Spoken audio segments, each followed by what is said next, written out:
একসময় এক রাজা ছিল, আর সে ছিল খুবই অস্থির। তার প্রচুর ধন সম্পদ ছিল, তবুও সে সুখী ছিল না। একদিন এক সাধু বললেন, আপনি যদি সত্যিকারের সুখ চান, তাহলে একজন সত্যিকারের সুখী মানুষের জামা পরুন।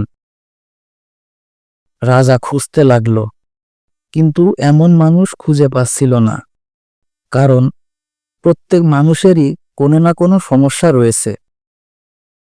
অবশেষে এক চাষির কাছে গিয়ে দেখল সে আনন্দে গান গাইছে। রাজা তাকে জিজ্ঞেস করলেন, তুমি কি সুখী? চাষি হেসে বলল, হ্যাঁ, আমি সুখী। রাজা খুশি হয়ে বললেন, তাহলে আমাকে তোমার একটা জামা দাও। চাষি হেসে বলল, মহারাজ, আমার তো কোনো জামাই নেই। তখন রাজা বুঝতে পারল, সুখ কোনো বস্তু নয়, বরং মন থেকে আসে।